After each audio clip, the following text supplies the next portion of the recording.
It is finally here. We've been waiting for so long to have museum buffs for second generation commanders such as Alexander the Great, Saladin and many more. Now we finally have it, and on top of that, Lilith also released new buffs to existing relics of first generation commanders. With the new update, we will be able to increase the relic buffs of those commanders, which is amazing. Shout out to Kingdom 1093 for providing the leaks. Without further ado, let's go. Spartans! What is your profession? Alright, we have a lot to talk, so we are not going to waste any time, and we will immediately start with extra buffs of existing relics on first generation commanders, starting with Aethelflaed. Now the stats at the top are the current ones, and the ones that are at the bottom are the boosted versions. The current buff of Aethelflaed is 15% troop attack with extra 10% march speed, and it goes up to 25% attack and 15% march speed. Now this buff is not going to change the number of people who are using Aethelflaed. If you are free to play, most likely you are going to be using her, and it's just an extra bonus, right? It goes from 15% to 25%, which is amazing. An extra 5% movement speed, you cannot complain. But this buff won't make players who don't use Aethelflaed start using Aethelflaed. It's not a huge buff, but still it is better than nothing. Jules Caesar, it is actually one of the best because it has now all damage 20%, march speed 20%, but ideally in my opinion, regardless of his buffs, no one should use Jules Caesar. Same goes for Frederick, troop attack 40% and 15% skill damage reduction. In my eyes, the only use of Frederick could be Minamoto. Pairing him, using him as a secondary to Minamoto, but to be able to do that, you need him to be expertise, and it's going to take a lot because you shouldn't spend universals on gold key commanders, and by the time you have a max Frederick, you will probably have better options. Maybe you won't even be using Minamoto in the first place. So I would say this is a great buff. Skill damage reduction, 40% attack. It is amazing, but still, I don't think Frederick will be usable. YSG, defense doubles. From 10% it goes up to 20%. Skill damage only extra 2%, from 3% to 5%. I mean, let's be honest, YSG is still one of the best commanders in Rise of Kingdoms, especially if you do have a Prime Boudica.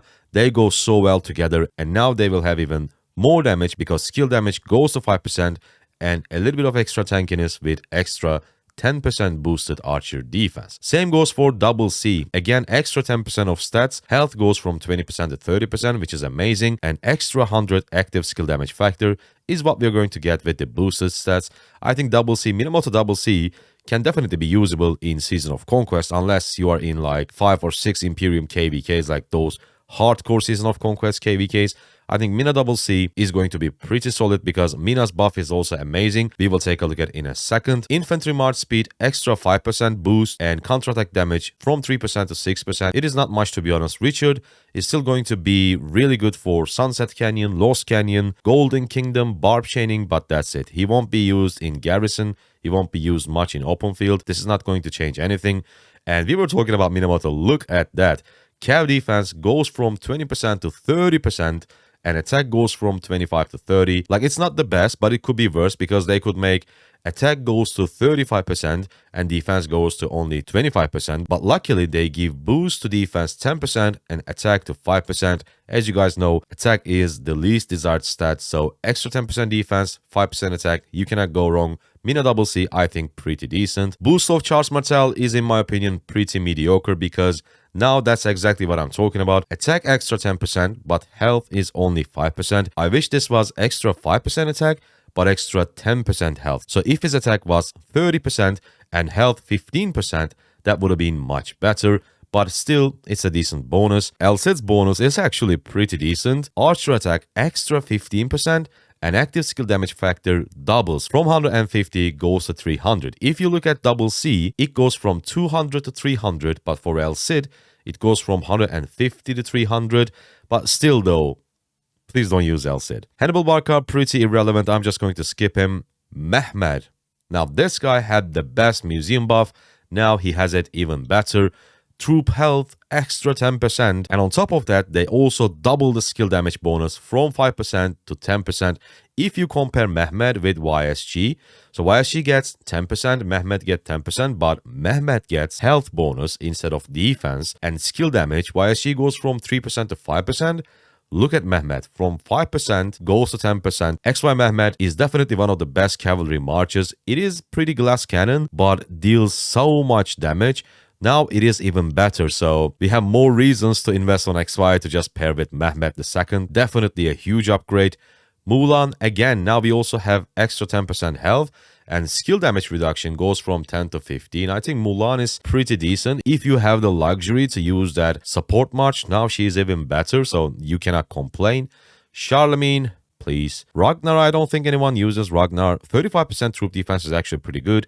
Normal attack damage reduction, 15%. It is also very good, but Ragnar in general, not that great, so we don't have much to talk about. Now look at the bonuses of Thutmose. I think this is the highest one because from 15%, it goes to 35%. So we have plus 20%, and from 15%, it goes to 30%. We have another 15% bonus. In total, we have extra 35% of stats. This is for sure the highest one, the biggest boost. But Thutmose, to be honest, I don't want to talk bad about him because I never played with him. But in general, I don't think he is one of the best archer commanders. If you think otherwise, please do let me know in the comment section down below. Now we're gonna take a look at the leaks, museum buffs of second generation commanders. By the way, if you don't want to miss future Rise of Kingdoms videos, make sure to subscribe and look at that sexy animation.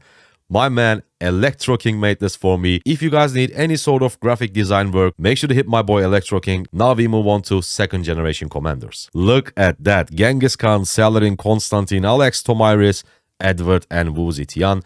Let's start with Genghis Khan. Cav defense 10%, active skill damage factor. I'm not a huge fan of this buff because, first of all, this is pretty small compared to other ones. I mean, you see on Minamoto, he had like extra 30% defense or something. So yeah, Genghis Khan is obviously in general better than Minamoto, but I don't think he is that much better. Like cav defense only 10% and active skill damage factor plus 100. To be honest, I don't think the problem with Genghis Khan is his active skill damage. Even to this day, Genghis deals tons of damage compared to a lot of new legendary commanders.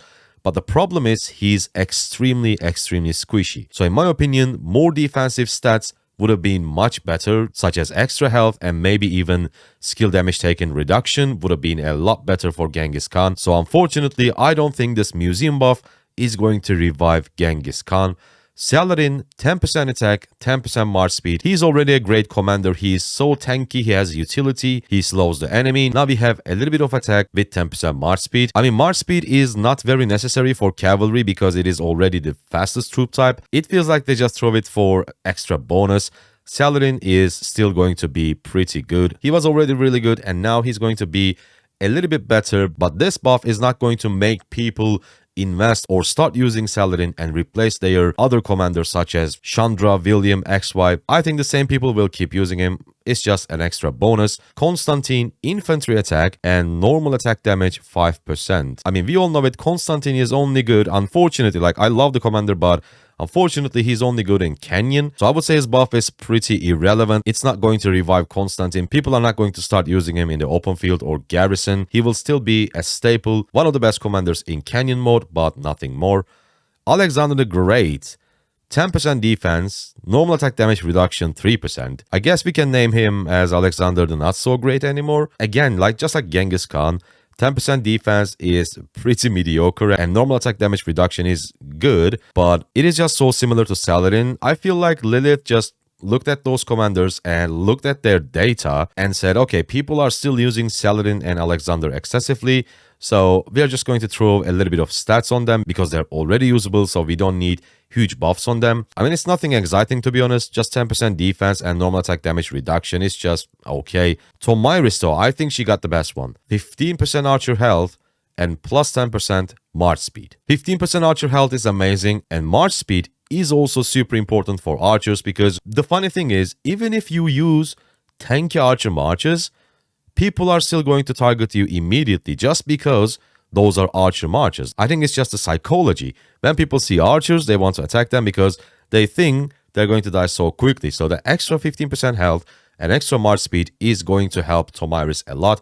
And I think, in my opinion, this is like the only buff that can shift the meta because right now people are using either Boudica YSG or Boudica Artemisia. Now Tomyris with her really good museum buff, people may actually completely stop using Boudica Artemisia and just switch to Boudica YSG and go back to pairing their Artemisia with a Tomyris secondary. I think if I was an archer main, if I had 2 archer marches, that is definitely what I would do. I would go for Burikawa SG and Artemisia Tomyris. She is like so unique. Her debuff is extremely unique, and now she's even more tanky, and she also brings extra march speed, so that's amazing. Edward of Woodstock, I'm sorry baby, but you are still useless. 10% defense is pretty okay. Active skill damage factor 150.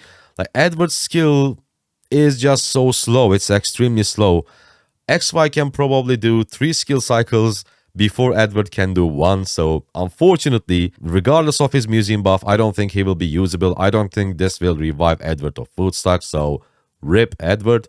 Wu Zetian, who cares about Wu Zetian? Hope you guys liked it, hope you guys enjoyed it. These were the museum leaks for 1st generation commanders and 2nd generation commanders. Let me know what you guys think about them. Tell me your favorite boost for 1st generation commanders and your favorite relic buff for your 2nd generation commander. I see you guys on the next one. Bye.